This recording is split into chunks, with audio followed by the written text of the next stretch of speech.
What's happening? What's happening, losers? So I thought I'd run through this. This is basically to a T the full framework that I use in the back of my mind that I've used over the past year and a half that has allowed me to get to 40-50k a month in commissions. No, this isn't a fucking script. Most definitely not. Never at any given point have I ever used a script in my career, read off a piece of paper or a screen. Why? Because I think you lose a lot of connection in the conversation, and it actually doesn't do the prospect much justice if you just read off a fucking screen. Because there's no listening in the conversation, you're just basically looking for the next question. That isn't helpful to anybody. So with this particular framework, I used to take 3 to 4 calls a day. So that's how I used to justify it, because if I can put all my time and effort into 3 calls and I'm paid like $1,000 per call, that will do me way more justice and the prospect more justice, because I can reflect that energy into a full hour as opposed to back to back to back to back to back, just straight back to back, and then just bashing through the calls for the sake of bashing through it, because by the end of the day, I'm absolutely cooked. And another thing is the money. Yes, the 40 to 50k is very important for me to be able to achieve that. But also the most important part that comes along with it is the freedom. I need my freedom. I need my time, I need my space, and I need to make a ton of money so I can actually leverage that time to make more money. So no, this isn't a script. It's basically my idea of a framework and how I sell on beliefs and limitations. So let me run you through this. The first initial part is one thing that I didn't really understand when I first started out in sales. So our main intention should always be help the person on the other side. When I first started out in sales, I actually didn't understand this. I was just kind of like, no, fuck you, I want all my money, right? But that's what happens in the beginning because you're so attached to the sale. Whereas as you move along this journey and you start making more money, I think the detachment becomes much greater, because once you become detached from what you want out of the call, closing becomes so much easier. Like I can sit in the pocket with somebody for so long because I'm actually there to help now. I know that if they go away, it's not going to help them, so my best intention is to help and actually get them out the wrong way. On top of that, always being in control of your emotions. So these are just some key points that I always remember in the back of my mind every time pre-call. So it's like pre-call, everything that I have to remember and keep in my mind as to why I'm actually here. So always be in control of your emotions. So the way I see that is sale, great, I helped a person. It's just what I'm supposed to do. Just byproduct of me having the skills, helping a person. No high, no dopamine, just straight neutral onto the next one. No sale. Okay, no problem. I couldn't help them there today, but there is someone else out there that actually wants my help. So that's the way I see it. No emotion again, no discouragement, no self-doubt, no disappointment. Just move on to the next one, carry on. Because if you start bringing your emotions into the game, it affects you, it affects your next call, it affects your next prospect, and it doesn't do anybody any fucking favors for you to be an emotional little bitch.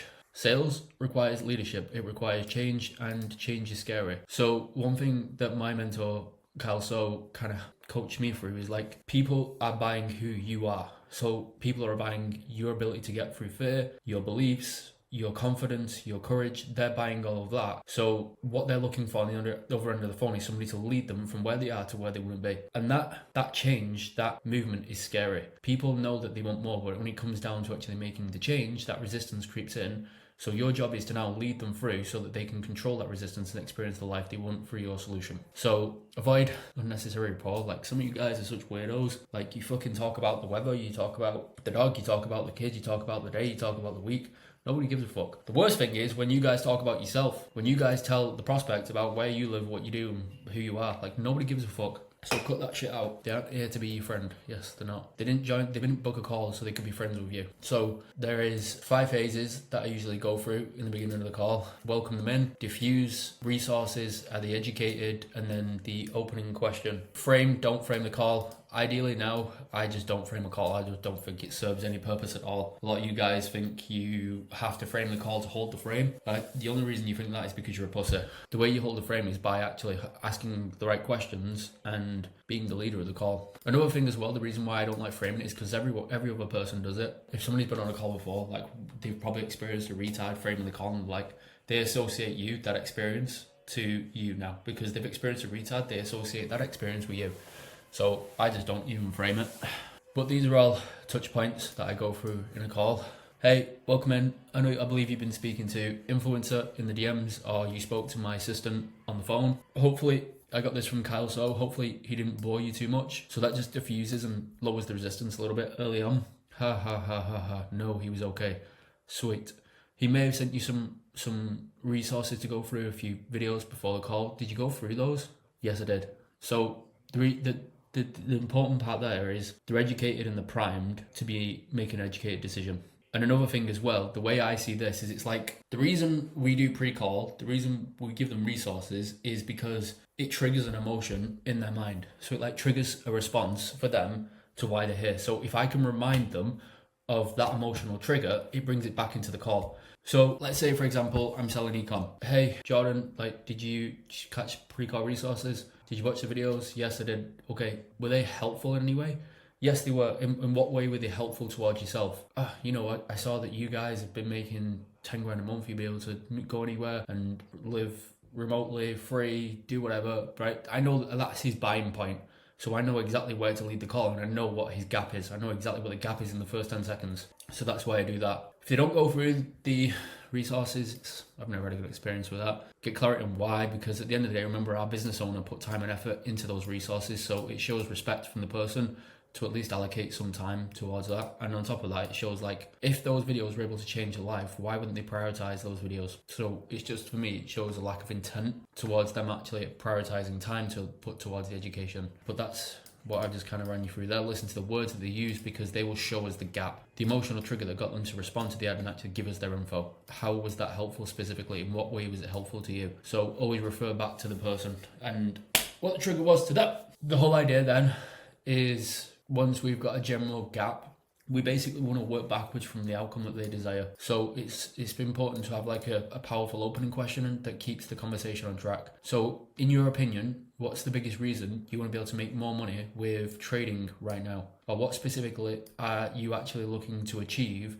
by learning new skills with trading? Time, money, freedom. It's going to be one of those three. But it's going to be one of those three, but we need to elaborate. We need to get clarity on which one of those three is between them. And if it's money, what do they mean? Or if it's freedom, what's the significance behind it for them? Because more money, more freedom, more time, these are all just surface level shit that people like to tell us. But they only say it because they don't actually have clarity on it. So our job is to give them clarity, and we need clarity because it's basically as they come to your call, it's just like a foggy window. It's stuff that they just say on a day-to-day basis, but they have no significance behind it. So we've got to get clarity on that for them. But then once we have this, the whole call is basically just referenced off that outcome, and then we build the gap to present our solution to fulfill that gap. Now, people buy with emotion, but they basically justify with logic. So they'll buy in the emotion from your call, and then they'll justify it with logic and move forward with logic.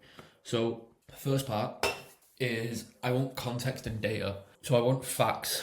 I think of it as being in like a courtroom, right? I want the facts. I need to know the facts of the situation so I can understand and get clarity and have the ability to challenge if I need to challenge on the situation, right? So use this section to get factual context on their current situation. Getting context and data truly helps us understand the reality and where the problem actually lies. So context is for the challenge. Just basic general overview of like what do they do, how long have they been doing it, what is their income. With fitness, it's going to be a little different. With dating, it's going to be different again. How many hours does all of that entail? So knuckle down on exactly what it is that they actually want to change. Out of all of their current situation, what is the biggest thing that they actually want to change? Yes, every piece of data here we have is being compared to the reality that they want. So build the fucking gap and dig the fuck deep. I don't spend too much time in here, but I do get a lot of strong context on data so that when it comes to their outcome, they give me any excuse in terms of time, money, whatever it may be, I can challenge because I have the data. I actually understand the situation. And if you're speaking to somebody that's in B2B, like getting data is so important. A lot of the time it will be less emotional selling, but having the context and the data is so fucking good. Current state. Now, curiosity is your greatest tool here. When I say that, like I question a lot of stuff like, why would you even want to start an online business? Like, I just don't get it. Like, why would you even want to do that? So they're like, oh shit, now I'm going to have to, I think this guy's confused. I'm going to have to sell him. I'm going to have to convince him on why I'm actually here. Like, why? More money? Like, what? Why? At what point is enough enough? Like, what do you want? You're just confusing me. Like, you keep saying time, but like time as in what? Like, I don't get it. So just like curiosity, like your lack of a better word, retard. So just get clarity on these three things. So there are many ways to probe into a conversation. The way I do it is I look for very specific keywords, right? So somebody will say something, but I will relate a question off to a keyword that is most useful in that conversation. So based on the keyword, it's more so a case of how, what, when, why. So I'm always relating questions off of that. Here's an example of it. So earlier you mentioned keyword. What does that actually mean to you? What is the biggest difference that would make? How would that impact those most important to how would that having that outcome impact those most important to you? Not them. How would it impact those most important to you? How long have you wanted to achieve this? This is one of my favorite questions. Once I built up enough leverage and I built up an identity, why hasn't this happened yet? The reason I ask that question is because they can go external. They can either externalize the situation or they can internalize it. Now, if they externalize it, then I know exactly where the call needs to go. If they internalize it, perfect. Like, we've got some good stuff and we just have to see which kind of way they want to go with this. But it gives me a strategy for the head of the call, knowing which way they want to take that. So I think that's one of the most powerful questions, because with that question, people have to look inside. It's not just a surface level question where they can look at it and give you a fast response. They have to actually look inside, dig inside and look up in their mind and wonder, like, why hasn't this happened yet? Like, that is a good question. So there you go. Just small probing questions as well. Does that have an impact? Shut up. In what way does that affect you? Where have you experienced that? I'm stressed. I'm stressed. I'm just getting stressed out on a day-to-day basis. Where have you experienced that? How long have you felt that way? Build up a time reference, because then if he's been experiencing this for a long period of time, when I challenge him on solution awareness, if you've been experiencing this for X amount of time, what the fuck have you been doing? Why haven't you fixed this? Why are we only here now to fix this? Do other areas of your life suffer because of this? Can I ask Jack, how did we let it get to this point? Like, how did we allow this to happen? And I'll sit there and stop my words as if like I don't know what I'm getting out, so he leans into me. Jack, like, how did we let it get to this point? So for me, these are really powerful questions that actually get them to look inside. This isn't surface level shit where they'll just knee-jerk reaction the first answer they can. This will go deep, deep, deep, deep, deep and get them to look inside. Solution awareness. So everything we ask here is in reference to their desired outcome. So one thing that's really important here is we need to look for patterns and what limiting beliefs may exist when we ask these kind of questions. This is probably the most important part of the call. So we want to understand what attempts they've made to actually achieve their desired reality. So always give a time reference. Since you've wanted to achieve said goal for time frame, amount of time, what have you attempted to fix this? Or what's prevented you from solving this so far? What's prevented you from getting expert help to solve this? What are the chances of you achieving said goal if you continue to do nothing? I've been looking. How long have you been looking for? What are the chances of you achieving X if all we do is look? I don't know. Well, you do know, because that's why you're here, right? Because you know that looking is not enough. So what are the chances of you achieving it if all we do is look? What's actually held you back from even going for this? So then what we get, my good friends, is the limiting belief. Once we get that, then we know which way to go with the fucking call. So this is where all the beliefs will come out. I didn't have the time, life got in the way, I didn't have the money, procrastination, comfortability, fear of failure. All these limiting beliefs will come out in terms of why they're only allowing it to get to this point to actually fix a problem. So I think this is one of the strongest parts of the call. Then beliefs and limitations. Now, with my particular program, I actually cover all of these more in depth on how to actually overcome them when you get them in the call, because these are some of the biggest limitations that people set on themselves as to why they haven't actually achieved what they want in their life. So fear, comfortability, procrastination, self-doubt, mindset, lazy time, money, past experiences, lack of knowledge, opinions from others, ego. That is one as well. A lot of people will sympathize when somebody says they've been burned before. Brother, I don't care. So have I. That's part of my belief. Like, I've been burnt before. So what? Did I cry? No. Did I get over it? Yes. Did I carry on? Yes. So why are you crying about it? Get over it. Like, one thing that's really important as well with that is you have to get a time frame of when it was. So if it was like 3 years ago, that means that up until this point for the past 3 years, they've been so attached to that experience that they haven't been able to move on. So if they continue to attach themselves to that experience and allow it to dictate their decision making, then what are the chances they'll ever get to where they want to go? There isn't. So my whole purpose at that point is, are you now in a position where you're willing to swallow that bad taste? Because from what I've gathered so far is you've allowed that to control and dictate the way you live and what you can achieve. So at what point are you willing to sour that taste so that we don't continue to sabotage ourselves moving forward? Because yes, they had a bad experience, but it's also their fault. They made the decision, and they're also making the decision to hold on to that sour taste. They're allowing them to win. So that's how I frame it. So, because if you continue to hold on to this decision, do you know what's going to happen? You're allowing them to win. You're allowing them to look at your future and say, hey, I dismantled that. I sabotaged that. So at what point do you let go of it?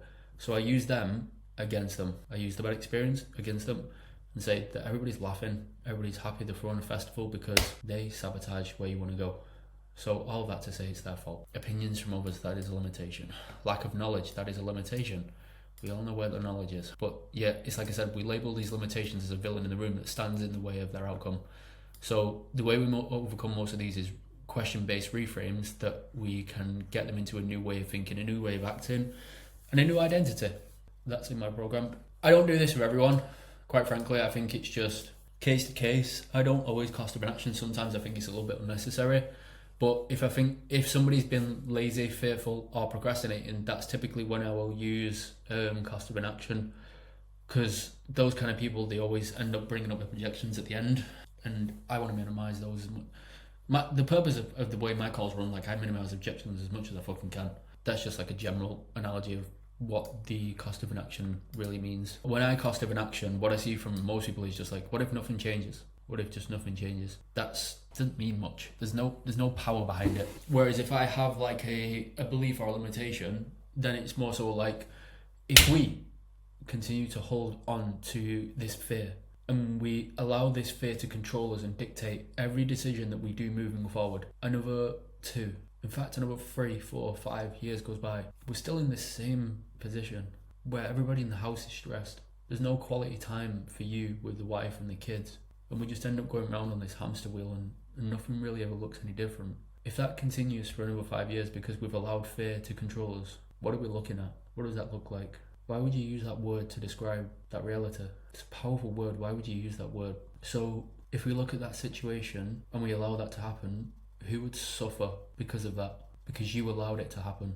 Then once we get that, we go into identity. So we want them to, in this particular part here, we want them to what so that's the version of you that allows fear to control him. So if we look at the version of you that allows that if we look at the version of you that is making 12 grand a month, what's different about him? Get them into a way of thinking that is the version of them that they want to become. Because if they try and make a decision on the present version of them versus the person they want to be, and they're fearful and they're procrastinating, it's not going to work. So there's a present version that is here with them on your call, but we need them thinking like the version of them they want to be. This is probably the most powerful way of selling ever, if you sell an identity. So if somebody's overweight, that means they have a poor decision-making process. They make poor choices, poor beliefs, and poor behaviours. It's not until they have the identity of a person that is in shape that they can make that change, right? So an overweight person would not go to the gym. They wouldn't go outside for walks. They would make poor food. They would make poor food choices, go out for takeaways, order burgers and all this kind of stuff, and just do no exercise. So it's actions, choices, and behaviours, beliefs of a person that is in good physical condition. So it's not until they switch their mindset from a way of thinking that they presently are, that is overweight, up until a person that is in good physical condition, those actions and choices that that person would take, that they can actually become that kind of person. So it's the same thing with the person that's on your call.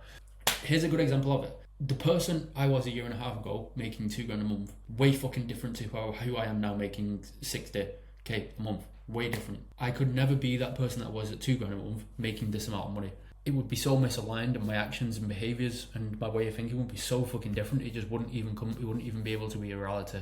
So what type of actions would the version of you at 50k a month take?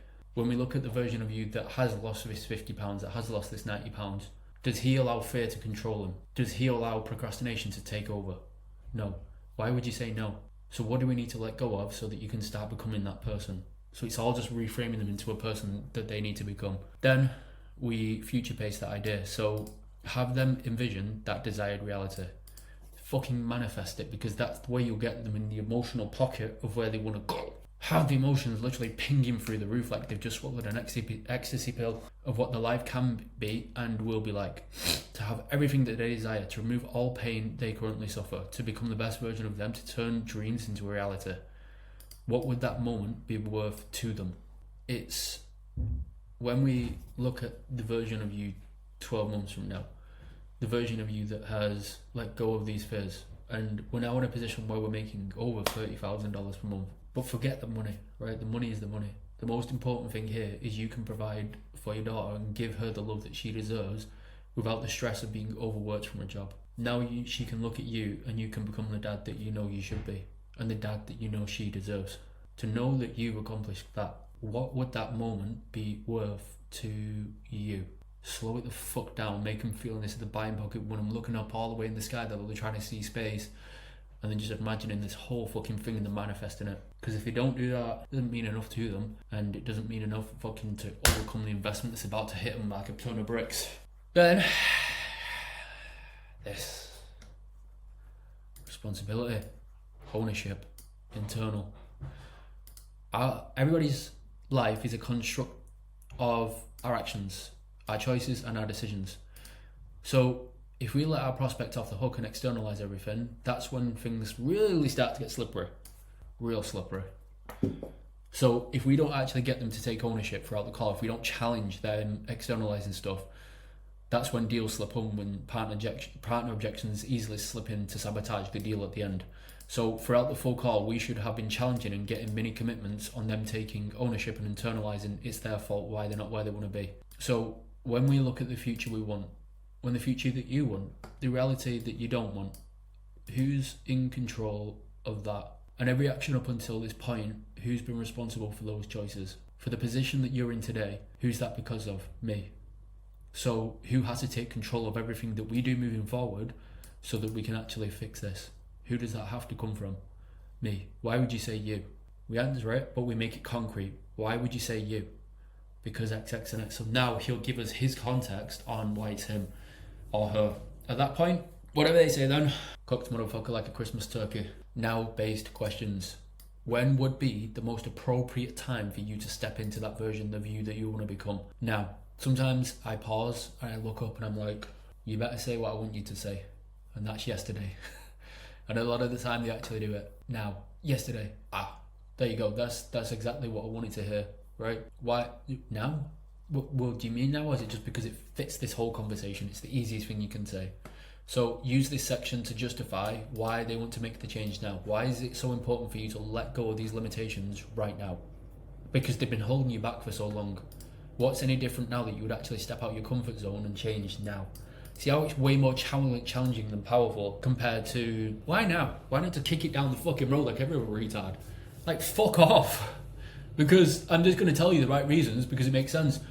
Why is it any different here today that you're actually willing to step out your comfort zone and change? You convince me right here, right now, why you're willing to do that. I have a very powerful call that I show all my guys inside.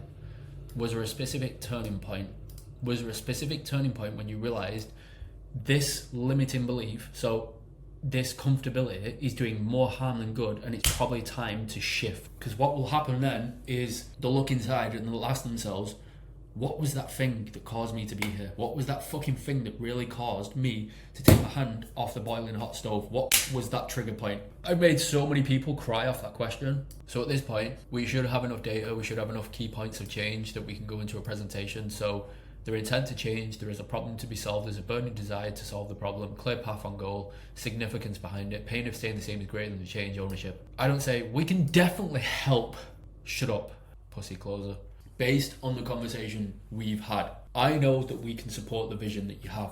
Well, I mean, we can help, but it's if you want the help. Like, we can help if you want it. Like, I know we can support the vision, but it's up to you. Like, if you want the help to fix it, like, I'm more than happy to do so. Like, if I'm detached, you don't have to do this. I don't give a fuck. It's up to you. Then we have the devil versus the angel. Now, this is some sauce that I'm not going to release, and I'll tell you why. I'll tell you fucking why. Because devil versus the angel, piff with no objections. That is some fucking sauce that you guys are not fucking having.